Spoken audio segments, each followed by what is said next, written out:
Grand Lille TV, l'info en continu. Bonjour à toutes et à tous, bienvenue dans cette nouvelle édition du journal préparée par l'ensemble de la rédaction. Aujourd'hui, jeudi 27 juillet, voici l'info près de chez vous, l'info dans la région. Et d'abord, on démarre avec vos prévisions météo. Ce n'est pas fameux encore une fois aujourd'hui, les températures inférieures aux normales de saison, 19 degrés sur la côte, 21 degrés dans la métropole lilloise. Côté ciel, ce sera encore chargé et nuageux aujourd'hui. Quelques rares éclaircies pour les plus chanceux, mais aussi des averses par moment durant l'après-midi. On en reparle avec vos prévisions complètes après ce journal. La première info d'abord dans l'actualité régionale, c'est une bonne nouvelle. Le soulagement des employés de l'usine Tim à Quadipre, près de Dunkerque. La société a donc finalement été sauvée de la liquidation judiciaire hier après cette audience au tribunal de commerce de Lille Métropole et cette offre de reprise de l'homme d'affaires américano-bulgare Phil Filippov. 446 emplois sur les 471 du site vont être conservés. Les familles, les employés, les syndicats et la région, tous sont soulagés. Le Conseil régional des Hauts-de-France, lui, s'est engagé, selon certaines sources, au syndical à verser près de 3,5 millions d'euros pour pérenniser l'entreprise. À ce titre, le président du conseil régional, Xavier Bertrand, était présent hier mercredi à l'audience au tribunal de commerce de Lille. Je vous propose de l'écouter. Maintenant, il faut que les choses s'enclenchent rapidement, le plus rapidement possible, que l'activité reprenne. On a des salariés qui, avant même de penser à prendre des congés, disent on est prêt à travailler dès demain s'il le faut, ce qui montre bien leur engagement. Et je dois dire aussi que la position de l'intersyndicale et des salariés, ça a été aussi pour nous quelque chose de déterminant. Des gens vraiment responsables, des gens avec beaucoup de sang-froid. Vous dites dans ces cas-là que ça vaut vraiment la peine d'aider, et pas seulement pour des créations, aussi pour maintenir des emplois. Dans cette édition aussi, on évoque la traditionnelle estivale opération Tranquillité Vacances mise en place chaque été par la police et la gendarmerie. La mission consiste à surveiller régulièrement les habitations des personnes parties en congé et qui en ont fait la demande. Pour cela, en effet, il faut s'inscrire au préalable. Munis alors d'un listing de logements à visiter, les policiers ou les gendarmes font chaque jour leur tournée. Ils vérifient chaque habitation, qu'il n'y ait pas eu d'effraction, que tout va bien et ils laissent en prime un avis de passage dans la boîte aux lettres. Nous avons suivi cette patrouille hier ayant près de 70 logements à surveiller durant l'été. Notez que ce service au départ proposé seulement pendant les vacances estivales a été élargi depuis peu à toute période d'absence prolongée, notamment pour les personnes âgées devant s'absenter pour des raisons de santé. Eux aussi peuvent désormais compter sur ce service. Explication quant à la procédure au micro de Céline Nuret. Les personnes se déplacent au commissariat, remplissent un imprimé en indiquant leur date de départ, les personnes à prévenir en cas d'effraction. Quand on arrive sur place, on vérifie l'ouverture s'il n'y a pas d'ouverture de porte, ou on vérifie les fenêtres si elles sont bien fermées. Et au niveau du courrier également, si une personne vient le retirer régulièrement, ce qui est préférable quand on part en vacances. Dans cette édition aussi, on profite de l'été pour partir à la découverte de quelques lieux insolites et secrets de la région. Aujourd'hui, nous allons vous montrer le centre d'aiguillage de la gare Lille-Flandre. Tous les jours, depuis le nord de Paris jusqu'à Calais et la frontière belge, environ 230 trains à grande vitesse circulent dans cette zone Nord-Europe. Tout cela est géré ici par 24 personnes se relayant 24 heures sur 24, 7 jours sur 7 pour faire circuler les trains en toute sécurité et intervenir en cas de panne.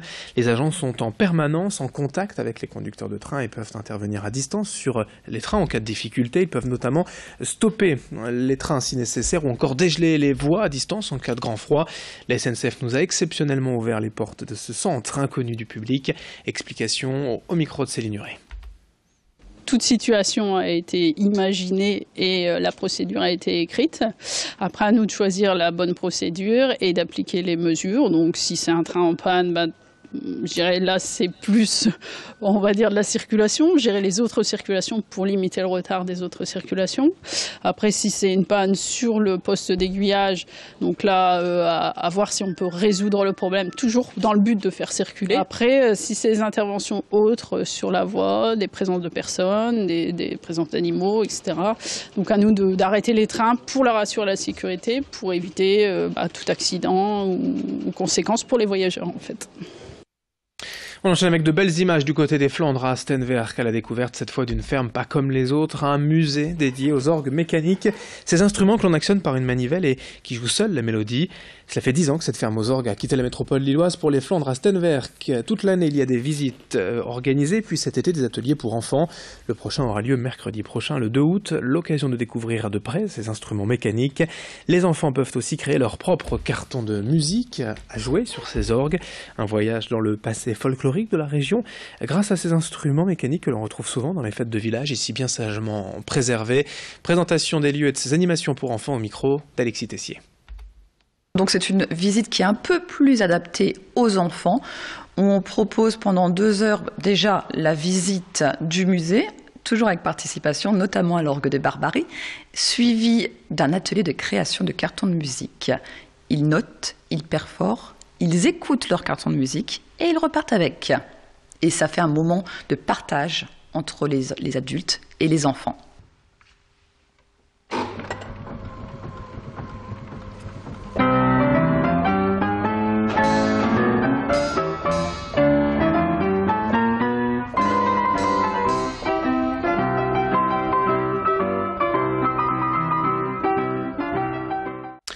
Et puis une autre image pour finir, suite à la sortie du film Dunkerque au cinéma la semaine dernière, la ville de Dunkerque a mis en place un projet associatif Dunkerque and You pour développer les activités touristiques et relancer le tourisme.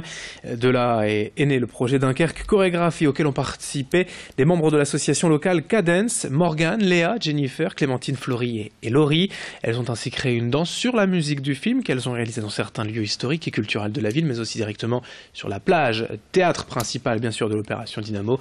Je vous propose un extrait de cette danse.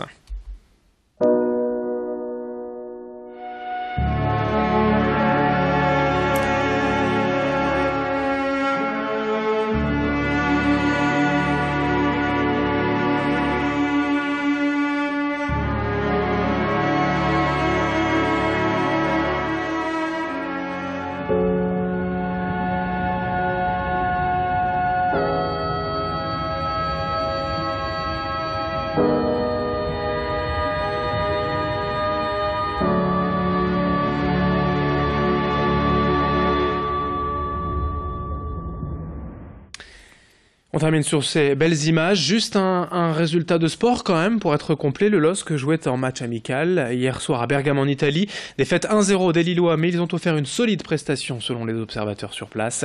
Prochain match pour les Dogs, samedi à domicile au stade Pierre-Mauroy.